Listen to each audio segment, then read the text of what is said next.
Welcome to Business Innovators Radio, featuring industry influencers and trendsetters sharing proven strategies to help you build a better life right now. Well, hello and welcome to this episode of our program. This is Mike Saunders with Marketing Huddle, and today we're privileged to have with us Ronald Recardo, Managing Partner of Catalyst Consulting Group. Welcome to the program, Ronald. Good morning. Hey, so let's just jump right into just some good content about your book. You are a veteran author, author of your 8th book, and the latest one is titled Strategic Planning Unleashed. And I love action words. I love to see unleashed or power or things like that. And we love strategy. I think that can be a little overused, but when you couple it with unleashed, I'd love to hear the genesis of that title and what the premise is on your book. Sure. Great question.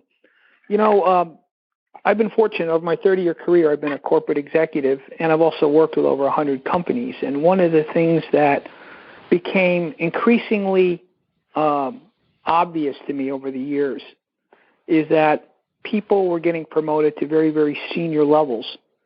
And many times the reason why they got promoted is because they were the best at putting out fires. You know, and the advantage of that was when there was a crisis, these people were the go-to people. The downside was many of them were not mentored to really understand how to develop a strategic plan, how to execute strategy, and sometimes even how to think strategically. They weren't really good chess players. So the genesis really was, I saw an unmet need. And being a consultant and being an entrepreneur, I gravitated towards, you know, making our offerings evolve over time to address that need. You know, that's really, I love when I saw the need. You hear that a lot of times in the Shark Tanks, you know, with inventions. It interested me how you positioned that intro, which is people being taught or learning how to do strategic planning. So it made me think of this. Is there an application in a mentor-mentee relationship? Yeah, I mean, I think the mentoring relationship can occur a variety of ways. You know, in a corporate setting, if you're a senior executive, I think it's incumbent upon you to not only instill and provide role modeling, but also to help your direct reports to develop strategic thinking and ultimately business planning skills. As an external person, since I've been both, you know, you can do that through developing methodologies. The book I wrote really is a roadmap. It's a methodology and a toolkit. It can be included through or received through education. So there's a number of different channels. The real opportunity I have found, and perhaps you've seen this in your own career, is the vast majority of the articles and writing are more conceptual in nature. You know, here's a model. You nod your head and you say, okay, this makes logical sense. And then you get back to your office on Monday and you say, okay, so now how do I really go about analyzing competitors? How do I really go about identifying entrants? And that's where I think, you know, a lot of the gap has been and continues to be.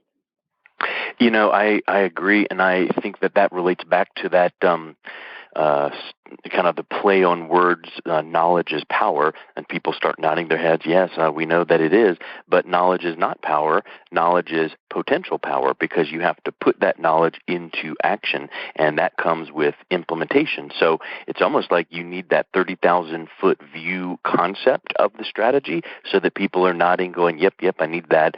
And then let's roll up our sleeves and break it down into tactical steps that can be executed. What do you find after you've laid out that strategy that would help a business or an organization start taking those steps to implement that strategic plan?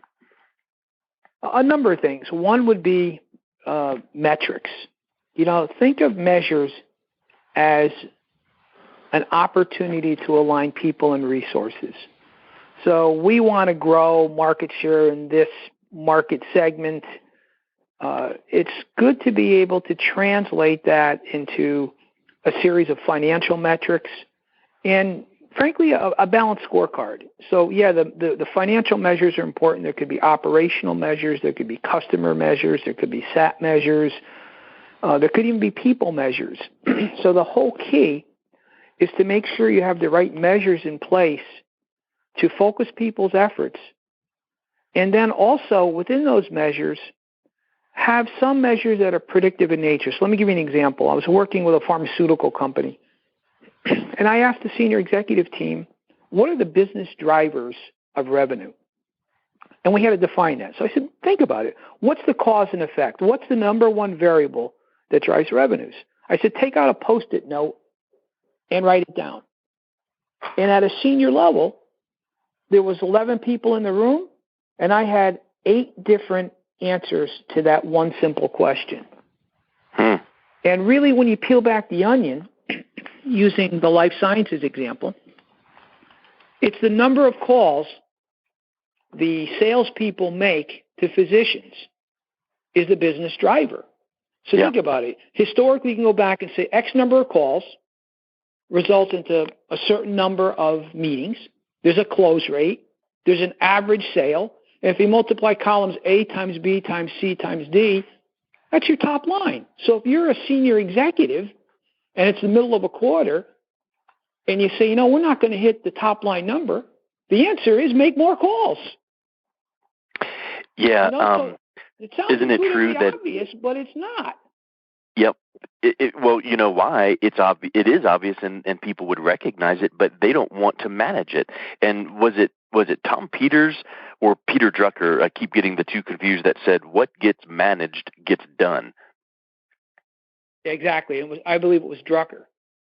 Yeah. So you can know all these things, and you can know that if you do the Stephen Covey start with the end in mind, and you want X number of sales, that means you need to do X number of whatever is right for your organization. In-person appointments. Well, to get an in-person appointment, you need to have X number of phone kind of warm-up interview chat conversations, and to get those, you need a certain number of whatever fits. But guess what? If each one of those steps are not managed, and what I would say is, I saw this. I mentioned this on an interview a few weeks ago, and then I saw it in action in person Monday in a meeting with one of my clients with all of their staff. And here's what happened.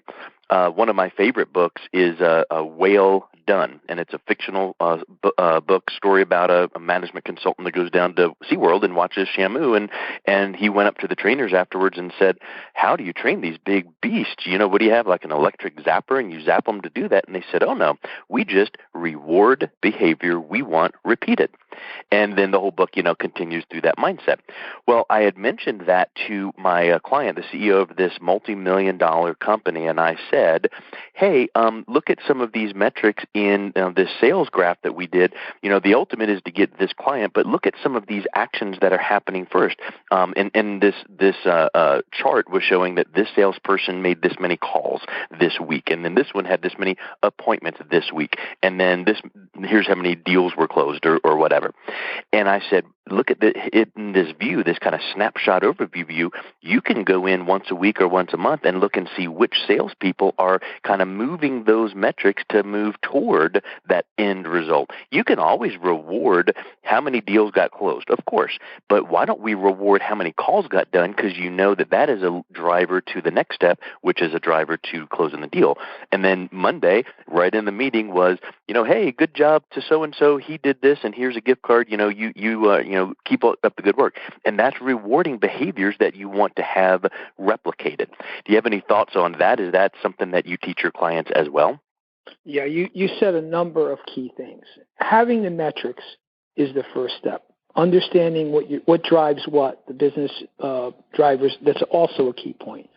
But really the secret sauce is exactly what you said. If you look at the best performing industries, when I say best performing, the ones that will not accept mediocrity, for example, investment banking, consulting, they by and large, they're up or out. You either make partner or you become unemployed. You look at the best performing companies, the Ciscos, the GEs of the world. they will not accept mediocrity. They have high metrics. And to your point, they tie those metrics to differentiating rewards. Every company I've worked with over the years, when I ask the question, do you have a pay-for-performance system, they invariably say yes. But you peel back the onion. Let me give you a scenario. You have 3 people, okay? They each make a base of $100,000. If I walk on water, I get a 4% raise, $4,000. If I'm an average performer, I get a pay increase of 3%, $3,000. And if I'm treading water, it's 2%. Now, do you really think a $1,000 difference is significant enough to do exactly what you said, drive the right kinds of behaviors to drive the right kinds of outputs you want? I would argue no. And if you compare that to the Big Five where I came out of, I never got less than a double-digit pay increase. You look at an investment bank, or you look at, other high-performing industries or companies, there's a direct link. They differentiate. So if you're not a good performer, sometimes you get 0, 0, 0. 0 increase, 0 bonus, 0 equity, and the next step is your future lies somewhere else. Yeah, 0 opportunity to continue working for that organization. Well said. Yeah, that's a super point. I mean, so here's a question for you. What's the difference between strategic planning and financial forecasting? There's not a standard definition, but here's how I would define it. Think of financial forecasting as the exercise you go through to say, look, last year we made X amount of dollars. And you take your best guess in saying, okay, this year with the economic conditions, the public policy that's been instituted, et cetera, I think we could make 3% more. And it's usually a financial forecasting modeling exercise, and it's usually driven by a CFO or a business owner. Think of strategic planning as I live in Connecticut, and in Connecticut we're either blessed or cursed, but we have a number of casinos. And think of strategic planning as going to the casino and saying, I'm going to place my bet on X. Mm-hmm. So you're really looking at things like if you're a big company or a mid-sized company, you're looking at what markets are we in? Which ones should we be in? Who are our customers? Which ones are most profitable? Which products and services give us the highest return? Which market segments have the largest size, the largest growth rate, the highest profitability? Which businesses should we exit? What should we divest? So the discussions are much more strategic in nature, whereas the metrics, the financials, are the outgrowth. Mm-hmm. It's more like a roadmap, and then the metrics become your compass. Yeah, and it's almost it makes me think of this. People, I'll probably kill the quote, but you know what I mean, where people understand and are drawn to something emotionally, technically with numbers, but then they make a decision emotionally. So you need to have in mind facts tell, but stories sell. Well, in the example you just gave, I would say that you do that strategic planning with that evaluating and looking at your 80-20. What is the 20% that really, really, really produces back the 80% return monetarily or whatever that you're looking for? But then all of a sudden, then the qualifying factor is, let's see the how the financials play into that, because all of a sudden you could go, wait a minute here. We're spending 80% of our time on this sector of our business, and looking at the financials, it turned 4% of our profit margin. We got to flip that around, and now all of a sudden that helps you make the decision with that strategic plan. I have a saying in our consulting company. It's called chasing the right rabbit. And many times, because companies aren't asking the right questions, or many times they're not collecting data in the right format, they're chasing the wrong rabbit. Prime example, I was working with a CEO and his direct reports, and this is about a $400 million company, and they're a division of a large company, but they own North America. And I asked the question, can you tell me which customers are most profitable? and I thought I was going to have to get a defibrillator out. It was a terrifying question because the answer was they don't collect data in that format. Can you tell me, which products are most profitable? I think I can. So they could certainly tell you top line, here's how much money we make. They could tell you sometimes in a market segment, in Latin America we make X, or Canada we make Y, but they weren't configuring the data in a way to answer the questions they needed. So one of the biggest learnings I've had in strategic planning is stop worrying about vision and mission. Start with, what are the key questions you guys want to answer as a senior management team? And then once you agree on what those questions are, then you design a process for collecting the data in the right format to be able to pony up and answer those questions. So I always like to hear the word process, because the way that I love seeing things happen is when you are doing something, have something running in the back of your mind. Could I do this faster, better, stronger, more efficiently? Can I set up a process for that? Can there be some automations? So when you say process, can you go a little deeper on what a couple of the recommended steps would be for that process to be established? Sure. Let's start with it in chunks. I think channel one is you need to look outside of your organization.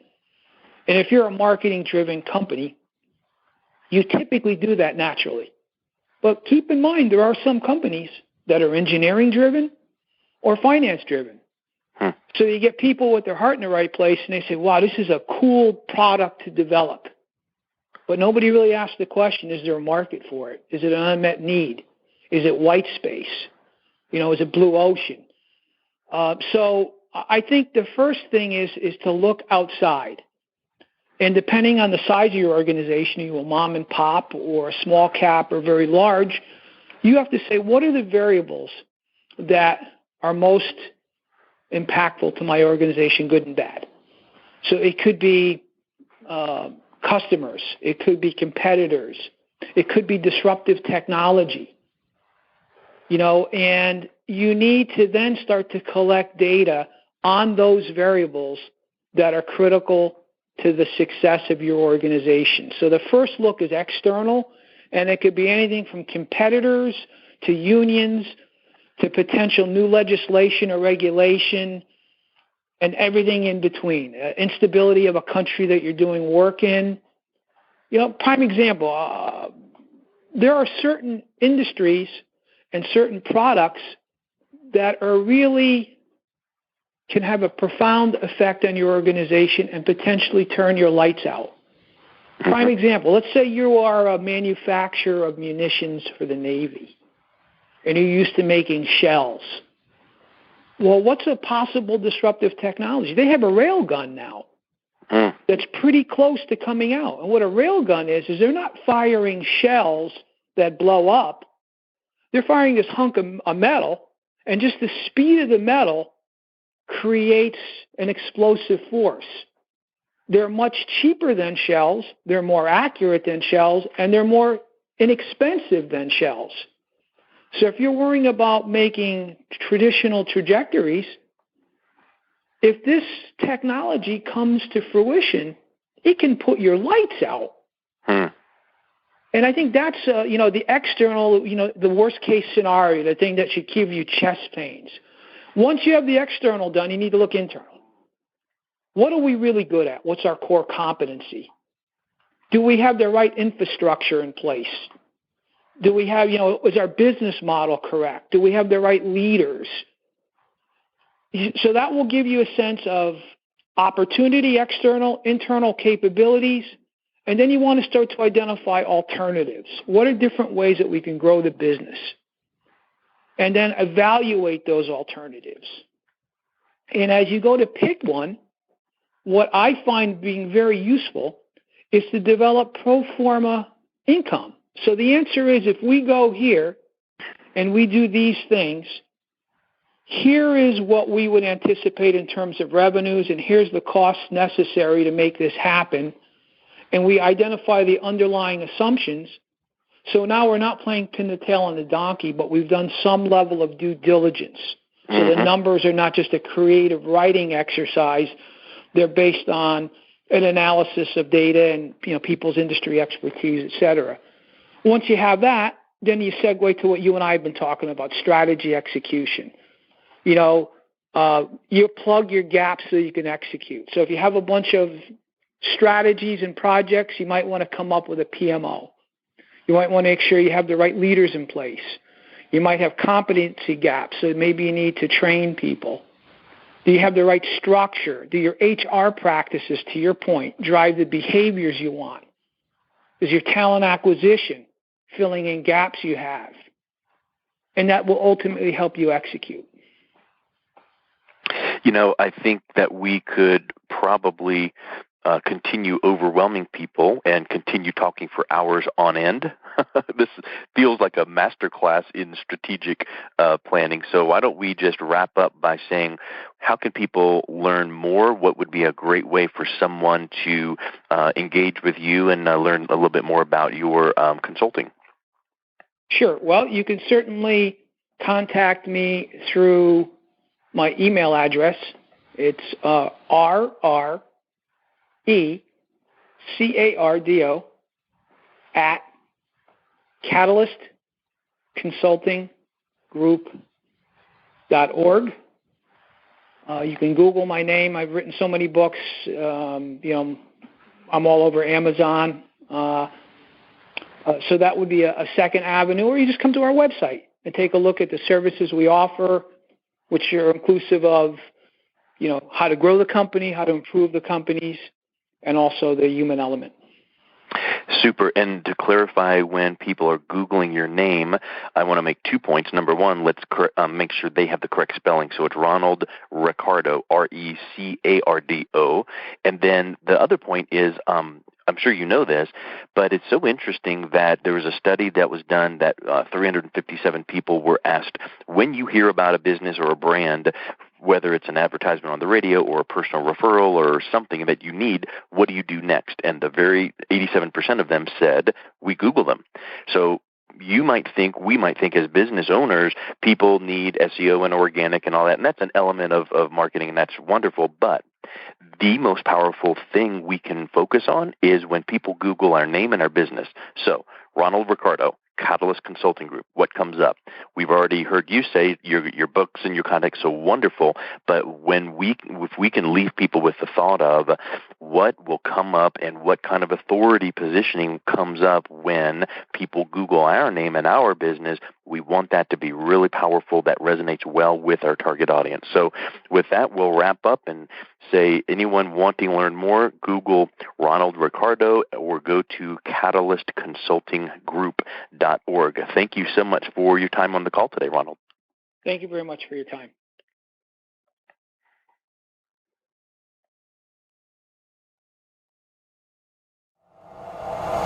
Thanks for listening to Business Innovators Radio. To hear all episodes featuring leading industry influencers and trendsetters, visit us online at businessinnovatorsradio.com today.